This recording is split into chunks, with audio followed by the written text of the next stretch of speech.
Hola, en esta lección vamos a hablar acerca de la ley de inducción o también llamada ley de Faraday o ley de inducción de Faraday. Lo que vamos a tomar como punto de partida es básicamente lo que Faraday, justamente allá por la mitad del siglo XIX, descubrió a partir de una serie de experimentos que él realizó.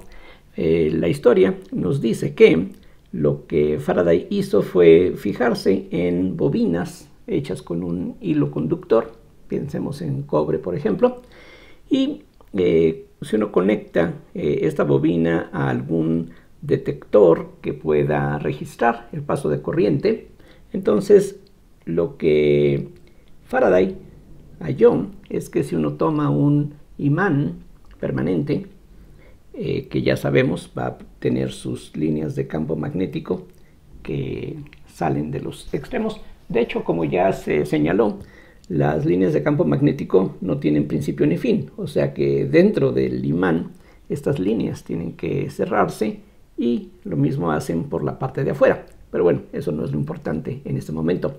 Lo importante es que Faraday decía que cuando uno mueve el imán con respecto a la bobina o al revés, se produce una cierta corriente en esta bobina. Y eso es básicamente lo que llamamos una corriente inducida. Entonces, en eso consiste, grosso modo, el descubrimiento que Faraday hizo y que esencialmente pues constituye la ley de inducción de Faraday. Claro, aquí lo interesante es poder cuantificar lo que resulta de estos experimentos. Lo que Faraday descubrió ya en forma cuantitativa es que en un circuito como este se produce una cierta fuerza electromotriz. Ya anteriormente habíamos visto que la fuerza electromotriz es algo similar a la diferencia de potencial. La fuerza electromotriz se define, recuerden, como el trabajo hecho por unidad de carga para ir de un punto a otro. Entonces, entre los extremos de este circuito se produce una fuerza electromotriz, decía, que curiosamente resulta estar dada por menos la derivada con respecto al tiempo del flujo magnético a través de este circuito. Para entender con un poquito más de simplicidad lo que esta ley nos dice, conviene pensar en un circuito más sencillo que la bobina que aquí dibujé. Pensemos en algo, digamos, como esto, simplemente una espira, que no tiene por qué ser algo suave, puede ser algo con picos, no importa. Entonces, lo relevante es esto, que si tenemos una cierta curva, que, voy a llamar C en lo que sigue, entonces esta curva se puede pensar como el borde de alguna superficie. Aquí estas líneas amarillas precisamente tratan de representar esa superficie. Piénsenlo más o menos como si tuviéramos una raqueta. Entonces tenemos un borde, que es la línea en color negro, y los hilos de la raqueta serían este tejido hecho con el color amarillo. Y entonces, si existe un campo magnético en la vecindad de esta curva, entonces definimos el flujo magnético de una forma un tanto similar a la definición que vimos en conexión con la ley de Gauss, pero hay algunas diferencias importantes. Primero, este subíndice B tiene que ver con que lo que ahora vamos a tomar es el campo magnético que pasa en las líneas de campo que están atravesando la superficie que tiene como borde esta curva C. Entonces, una primera diferencia es que ahora lo que nos interesa es el flujo magnético, no el flujo eléctrico, como teníamos en el caso de la ley de Gauss.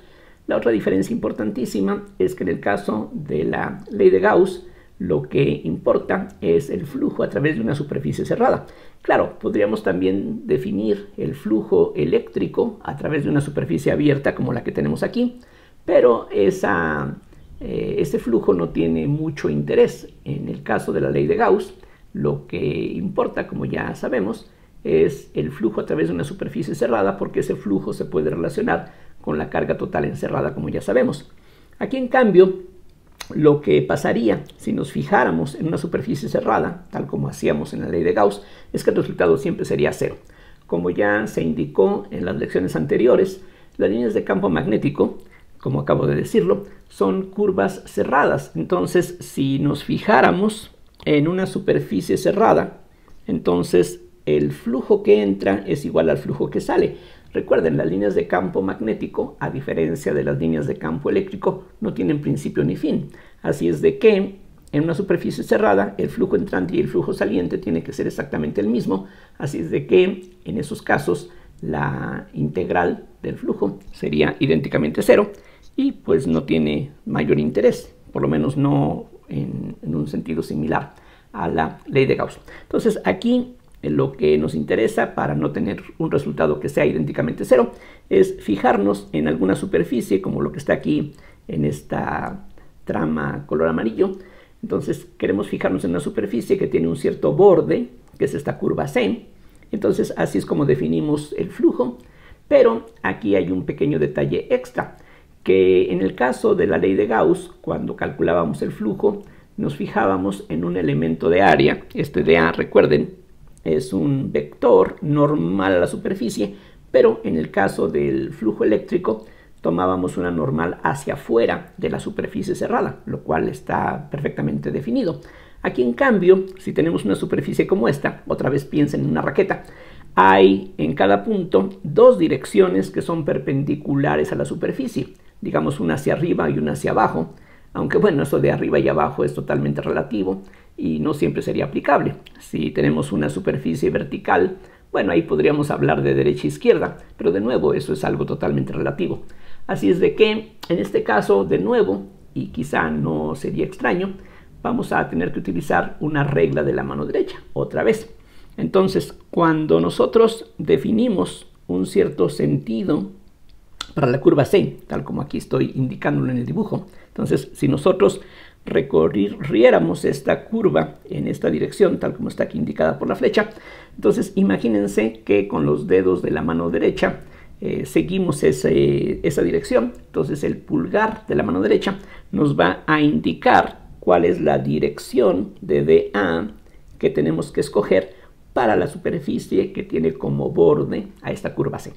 Entonces, cuando definimos el flujo, entonces tenemos que ser precisos en qué orientación estamos tomando sobre esta curva y precisamente esta fuerza electromotriz que se está induciendo tiene la polaridad o el sentido determinado por la forma en que estamos recorriendo la curva.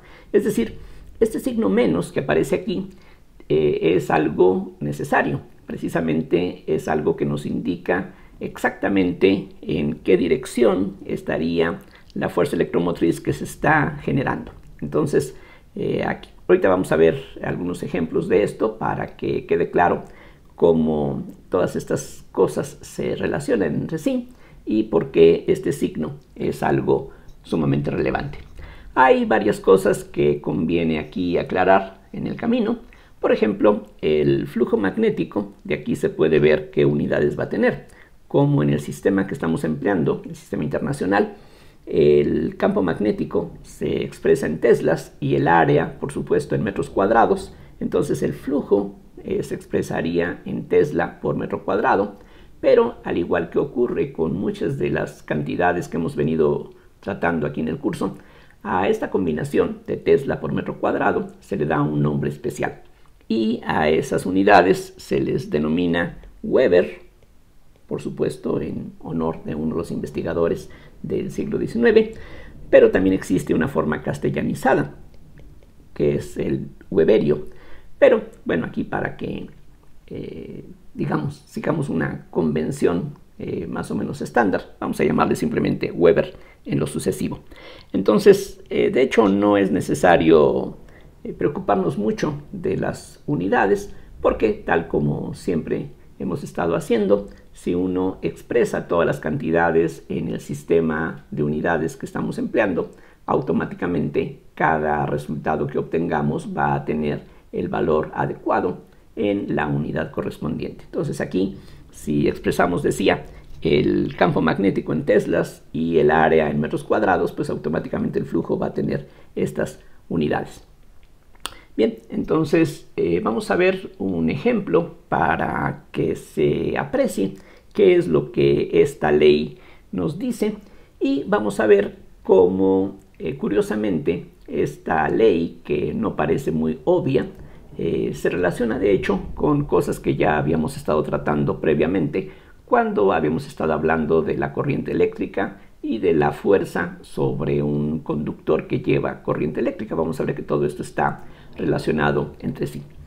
Aquí nada más vale la pena comentar que de la misma manera que fue un descubrimiento inesperado que una corriente eléctrica produjera campos magnéticos a principios del siglo XIX, también fue un tanto inesperado que un campo magnético variable, y aquí justamente eso es lo que está ocurriendo, cuando movemos el imán, entonces esta bobina o esta espira pues va a estar expuesta a un campo magnético que tiene una intensidad variable, una dirección variable, un flujo variable finalmente. Entonces lo curioso e inesperado en ese momento es que esas variaciones de flujo producen una fuerza electromotriz similar a la que se puede producir mediante una batería eléctrica. De hecho, este fenómeno de la inducción es lo que hace que un generador eléctrico, como el que se emplea en una planta hidroeléctrica, en una planta termoeléctrica, en una planta nuclear, o una planta eólica, en todos esos casos que se utilizan estas formas para producir energía eléctrica, finalmente se hace uso de este fenómeno de la inducción. Lo que vamos a ver enseguida es que cuando un conductor se mueve en un campo magnético, ya con eso el flujo va a variar, y al variar el flujo a través de esa espira o de esa bobina, eso va a producir una fuerza electromotriz, decía, similar a la que se puede producir mediante una batería. Entonces aquí lo que vamos a tener es que un movimiento mecánico o un trabajo mecánico va a convertirse en energía eléctrica y, como les decía, en el caso de una planta hidroeléctrica, termoeléctrica, nuclear, eólica, lo que se hace es aprovechar el movimiento de un eje para que eso, en conexión con una bobina, produzca energía eléctrica. Y aún en la actualidad pues es la forma más común de producir energía eléctrica, lo mismo que ocurría desde hace más de 100 años. Ya en épocas más modernas ha sido una opción bastante conveniente el utilizar directamente la luz solar, por ejemplo, para producir energía eléctrica en forma directa a través de las celdas solares. Pero la forma, insisto, más extendida y sobre todo más empleada desde fines del siglo XIX es esto de utilizar la inducción para convertir el movimiento mecánico en una fuerza electromotriz. Y el ejemplo que vamos a ver a continuación ilustra cómo básicamente funciona un generador eléctrico de esta clase.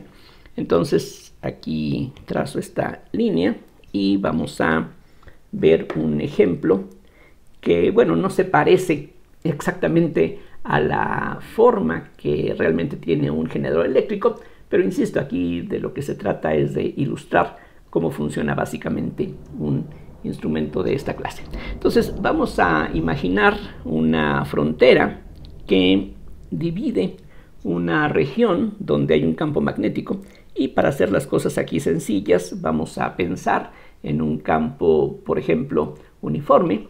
Entonces piensen ustedes que a la izquierda de esta línea que acabo de dibujar hay un campo magnético que sale del plano de la figura. Estos círculos con el puntito dentro representan las puntas de las flechas que representan a su vez al campo magnético. Entonces pensamos allí en un campo magnético que solamente está presente a la izquierda de esta línea. Ahora vamos a imaginar un conductor. Entonces piensen ustedes en un alambre conductor que vamos a mover aquí, digamos, con una velocidad v, que puede ser constante o no. Realmente para lo que nos interesa en este momento eso es lo de menos. Lo importante es que haya un movimiento de esta espira, en este caso rectangular, a través de este campo magnético. Lo que vamos a ver es que si este marco es algo conductor, eso va a generar una corriente eléctrica que va a fluir en el sentido que aquí estoy indicando con estas flechas. Y podemos ver que eso se puede deducir de precisamente la fórmula que tenemos aquí arriba, la ley de inducción de Faraday, expresada mediante esta fórmula analítica. Entonces, aquí pensemos que la curva cerrada en la que nos vamos a fijar es justamente este circuito rectangular, y si recorremos la curva en esa dirección, otra vez piensen en la mano derecha, entonces si seguimos el contorno con los dedos de la mano derecha, con la excepción del pulgar, entonces el pulgar va a apuntar hacia nosotros, hacia afuera del plano de la figura, hacia nosotros, y eso es lo que vamos a tomar como la dirección positiva, es decir, el diferencial de área estaría apuntando hacia nosotros, y como aquí el campo magnético también apunta en esa misma dirección, el producto punto que aparece en la definición del flujo sería en este caso positivo si escogemos así las cosas. Eso quiere decir que aquí vamos a tener a través de este circuito un flujo magnético positivo todo el tiempo, y ese flujo se puede expresar en términos de algunas variables geométricas. Entonces voy a llamar L a lo que tiene de ancho esta figura. Esa cantidad sería fija, y como estamos pensando en un rectángulo, pues a lo largo de todo el rectángulo el ancho sería constante. Nos conviene pensar en una figura así, debido a que el marco se está moviendo hacia la derecha, vamos a tener una cierta distancia variable entre este extremo y esta frontera, que vamos a denotar, por ejemplo, con X. Entonces, el flujo magnético que tendríamos en este caso sería positivo todo el tiempo, como dije, y como estamos suponiendo que el campo magnético es uniforme, la integral es muy fácil de calcular, porque ahora en esta integral lo que necesitamos es conocer el valor del campo en los puntos de esta superficie, pero es la misma en todos los puntos, vale B, se puede sacar de la integral. El producto punto se reduce a un producto de magnitudes porque los dos vectores son colineales, el coseno de 0 grados es 1, entonces lo que vamos a tener es la magnitud de B por la integral de dA, que sería simplemente el área, pero aquí el área que nos interesa no es el área de todo el rectángulo, sino solamente el área por donde hay flujo, y esa es precisamente el producto de L por X, así es de que el flujo tendría este valor que es positivo. En este caso, la derivada de phi b con respecto al tiempo, bueno, de una vez le pongo el signo menos, sería menos BL por dx en dt. Pero como aquí la x va disminuyendo con el tiempo, entonces esta derivada de x con respecto a t sería algo negativo.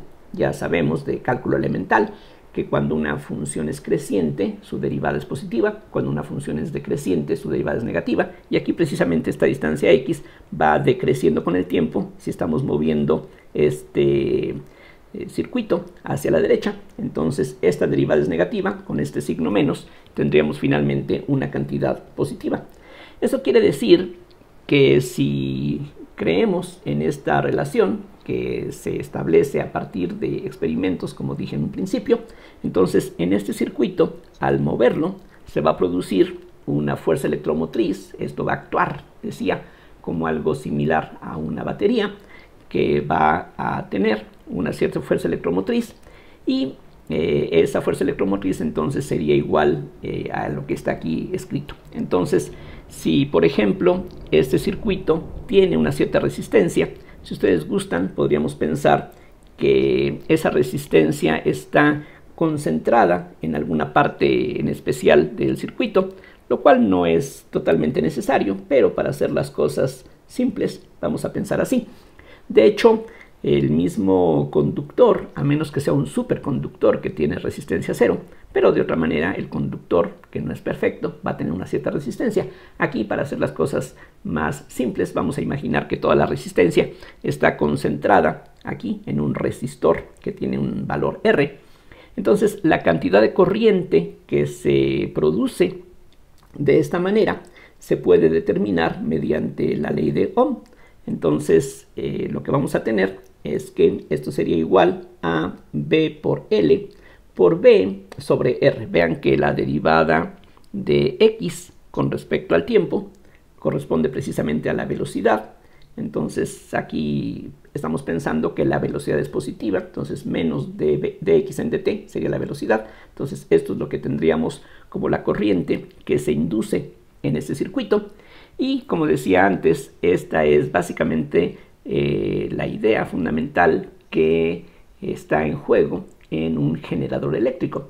De hecho, por ejemplo, en un automóvil hay un aparato que regularmente se llama alternador, que produce una corriente para las necesidades de la operación del automóvil mismo, para estar recargando la batería que se emplea para arrancar el motor.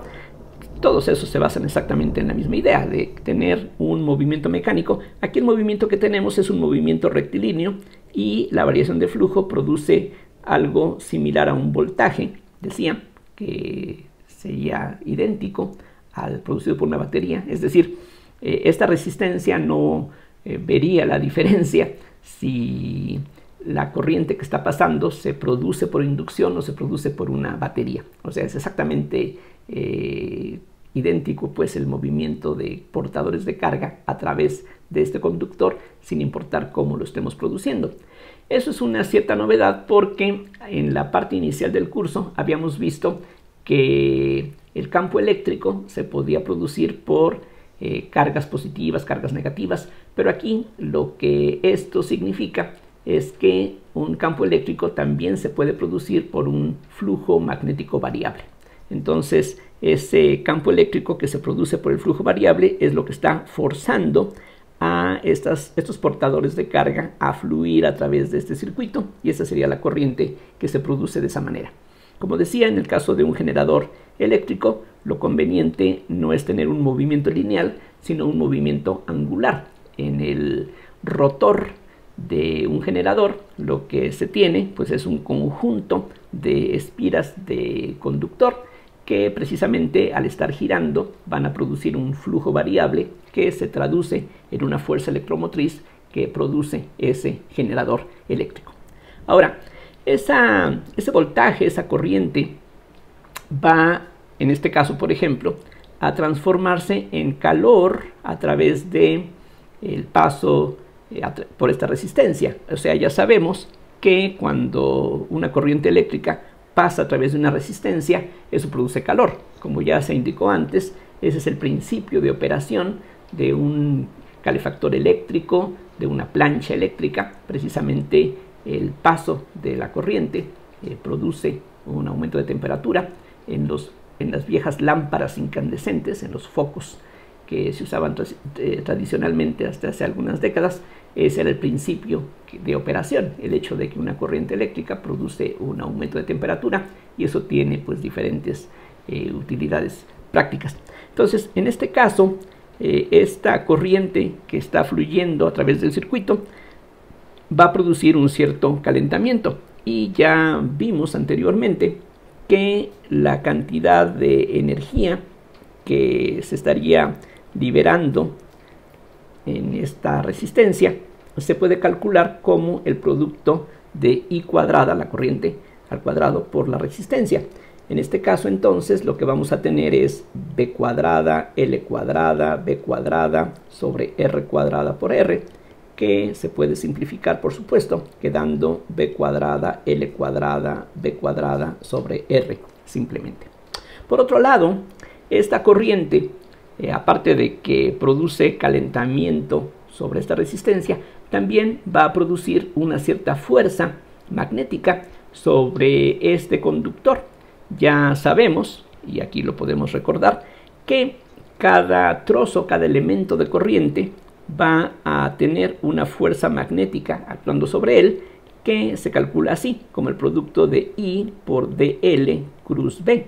Es decir, si nos fijamos en un trozo de conductor que está representado por un vector de L, cuya longitud es el tamaño del trozo de conductor que estamos considerando, y la dirección de dL pues es el sentido que tenga la corriente. Entonces en este caso dL iría de arriba hacia abajo.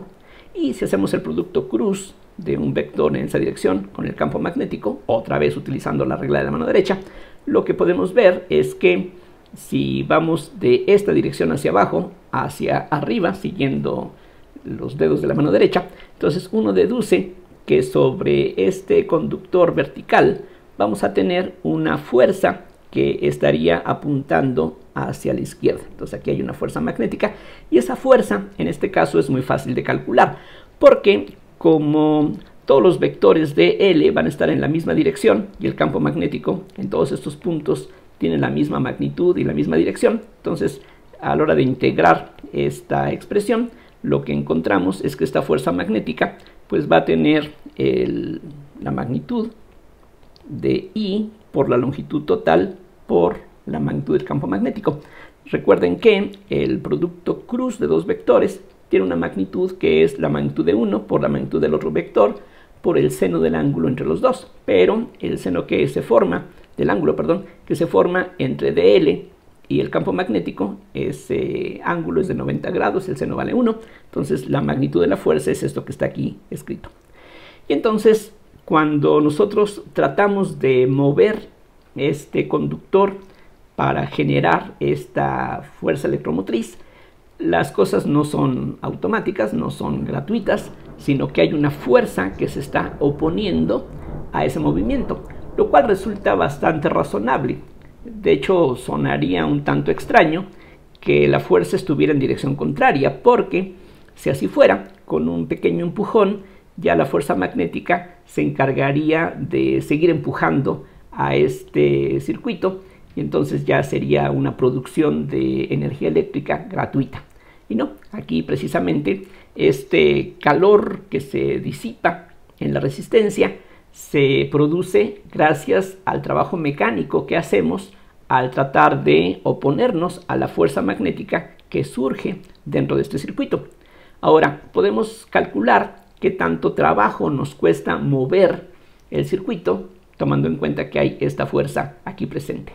También habría una fuerza sobre estos otros segmentos que están dentro de la región con campo magnético, pero como ustedes pueden ver, esas otras fuerzas están una hacia arriba, otra hacia abajo, aquí en el dibujo, y se van a cancelar, así es de que no van a contribuir a la fuerza neta con la que nosotros tenemos que jalar para lograr que este circuito se mueva. Entonces, el trabajo mecánico que nosotros tenemos que hacer, sabemos de mecánica elemental que sería el producto de la fuerza por la velocidad.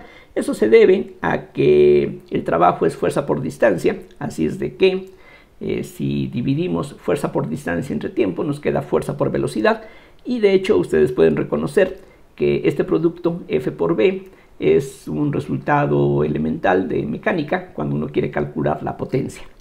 En este caso no hay necesidad de un producto punto porque la fuerza y la velocidad son colineales, así es de que todo se reduce a esta expresión. Pero la fuerza ya vimos es igual al producto de I por L por B. Esto hay que multiplicarlo por la velocidad con la que estamos moviendo al circuito. Pero la corriente ya vimos que es B por L por B sobre R, es lo que aparece aquí arriba. Eso se tiene que multiplicar por una L, por una B y por otra B. Y si agrupamos aquí convenientemente, lo que queda es B cuadrada por L cuadrada por B cuadrada sobre R.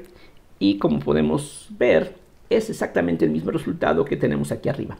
En ese sentido, como decía antes, resulta que la ley de inducción de Faraday no es algo tan independiente de algunas cosas que ya habíamos establecido previamente. Ya antes habíamos dicho que esta expresión sirve para calcular la fuerza magnética sobre un elemento de corriente. Entonces aquí vemos que esta expresión de alguna manera se anticipa a lo que dice la ley de inducción de Faraday porque precisamente estas dos cantidades coinciden. Entonces eso quiere decir que podemos pensar que todo se arma de una manera bastante coherente, de tal forma que aquí justamente pues tenemos una coincidencia en muchos sentidos de todo esto que estamos aquí analizando.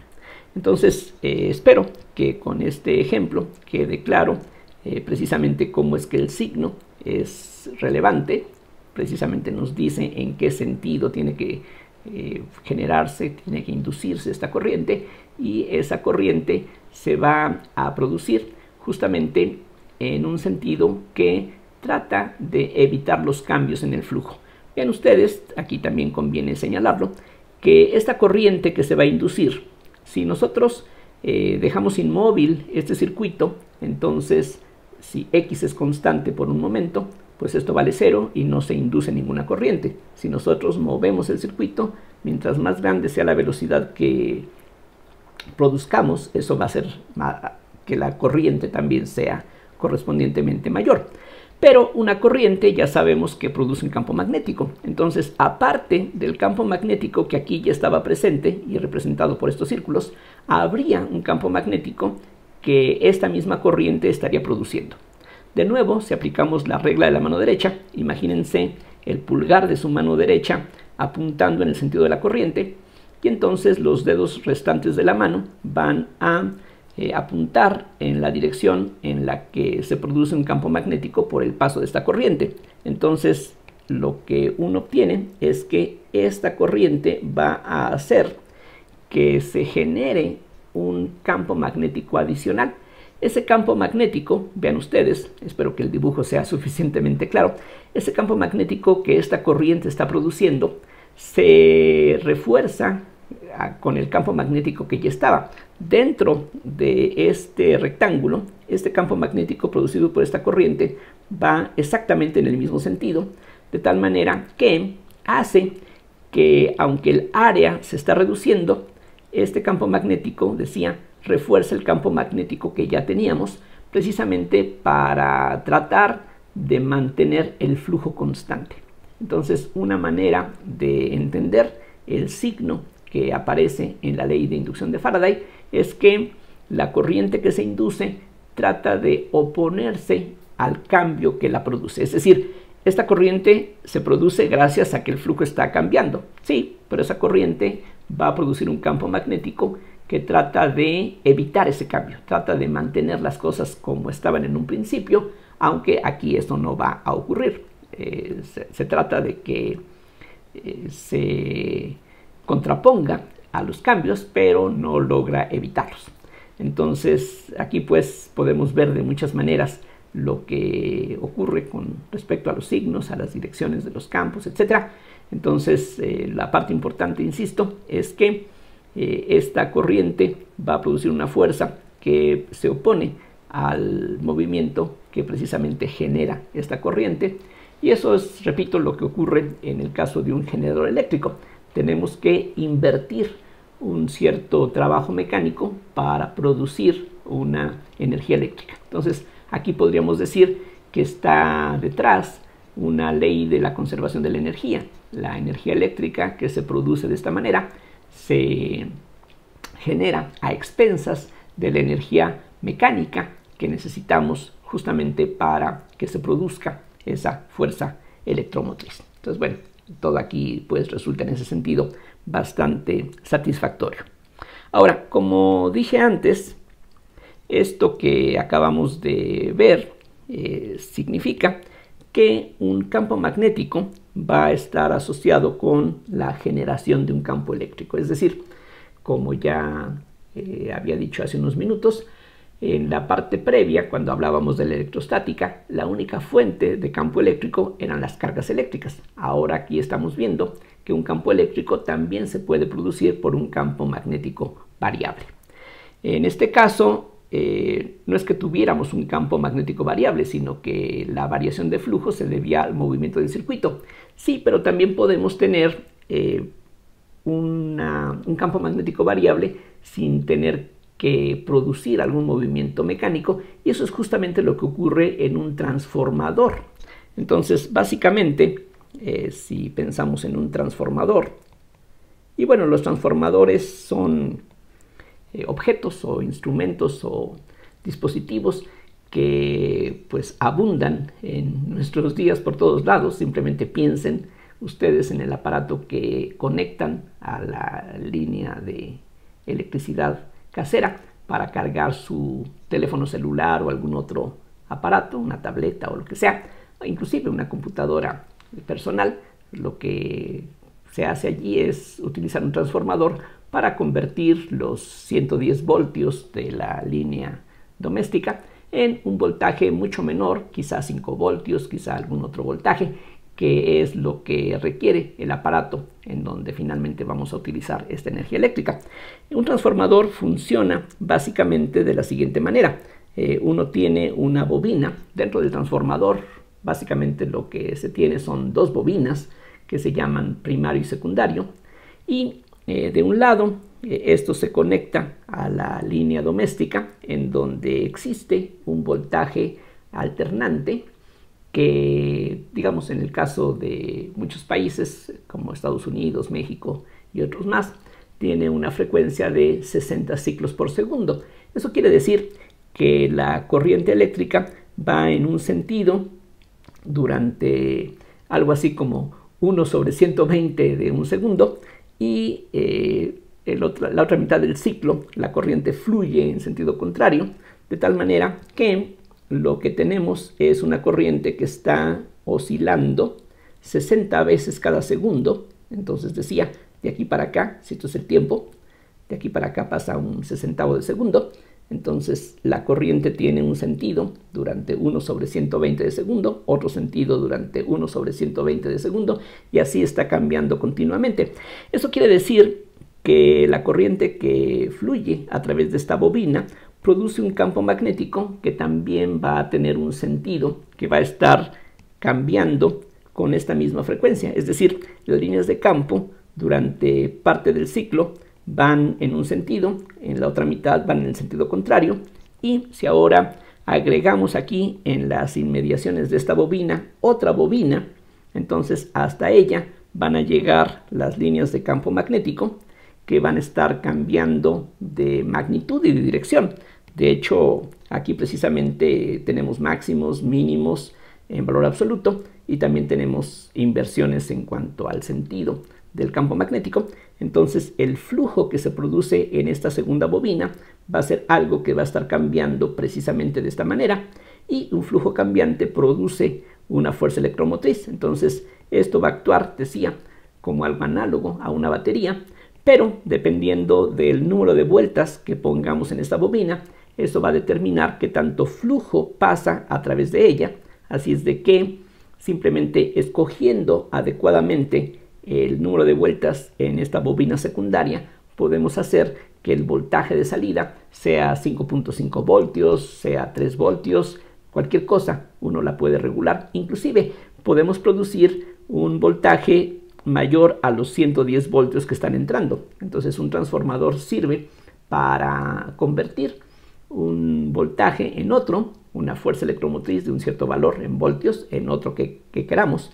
Si estas dos bobinas son del mismo número de vueltas, vamos a tener la misma fuerza electromotriz de un lado que del otro, pero dependiendo de la relación en el número de vueltas que hay en el primario y en el secundario, eso va a determinar la relación entre las fuerzas electromotrices que se producen en ambos lados del transformador. Entonces, de esa manera un transformador puede servir, como en los casos que mencionaba, para alimentar una computadora, por ejemplo. Podemos convertir 110 voltios o el voltaje que se tenga en la línea. En el caso de Europa serían 220 voltios aproximadamente.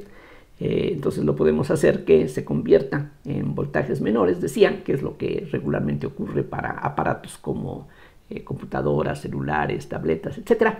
O también podríamos, para algunas aplicaciones, hacer que el voltaje aumente. Por ejemplo, dentro de un motor de combustión se necesitan voltajes altos para producir chispas en las bujías, que son las que hacen que la mezcla de aire con gasolina explote dentro de un motor de combustión interna. Entonces allí lo que tenemos es un aparato de forma similar, pero que en lugar de reducir la fuerza electromotriz, allí sirve para aumentarla para ese tipo de aplicaciones. En los viejos cinescopios, en las pantallas de los televisores de hace décadas o en los monitores de las computadoras, algo similar se empleaba. En ese tipo de aparatos se utilizaban 10.000, 30.000, 50.000 voltios dependiendo del tamaño del cinescopio de la pantalla. Entonces la forma de producir esos voltajes altos era mediante un transformador que precisamente funciona de esta manera. Los transformadores también son familiares para nosotros porque en las subestaciones eléctricas sirven para convertir la alta tensión, que puede ser de 150.000 voltios o cosas así, que se emplea para la transmisión de la electricidad a grandes distancias, y cuando finalmente estamos ya cerca de donde finalmente se emplea, a voltajes o a diferencias de potencial mucho menores, 110, 220 voltios, etc. Entonces se ocupan estos transformadores precisamente para hacer esta conversión. Entonces este fenómeno de la inducción eléctrica, pues como podemos ver, es un hecho bastante importante en las aplicaciones de la electricidad. Digamos, en los últimos 100 años, sobre todo, 120 o 150 años, pues ha sido una parte muy importante del desarrollo tecnológico, que, bueno, tiene sus inconvenientes porque, como dije antes, mucha de la energía eléctrica que se produce, pues es a través de generadores que utilizan la combustión de pues gas o hidrocarburos que producen contaminación ambiental, pero en aquellos casos en donde lo que se aprovecha es la fuerza hidroeléctrica o del viento, pues eso es bastante conveniente por el impacto ecológico mucho menor que se tiene de esa manera. En la siguiente lección vamos a hablar acerca de los inductores, que son dispositivos que precisamente hacen uso de este fenómeno de la inducción, y vamos a ver cómo mediante la fórmula de la ley de inducción de Faraday uno puede definir y calcular la energía que se almacena en el campo magnético, y lo que vamos a ver es que los resultados son bastante parecidos a lo que conocíamos del caso electrostático. Aquí pues quiero finalizar esta lección, que resulte de esta manera no muy larga, porque bueno, aquí hemos visto algunos conceptos nuevos que conviene pues meditar con calma, y ya en la siguiente lección vamos a estar hablando nuevamente de este fenómeno, pero ya en conexión con otros dispositivos y con otros resultados básicos de la teoría. Como de costumbre, espero que las explicaciones hayan resultado claras y que, si hay alguna duda, me la hagan llegar a través de mi dirección de correo electrónico. Por ahora, pues muchísimas gracias como siempre por su atención y hasta la próxima.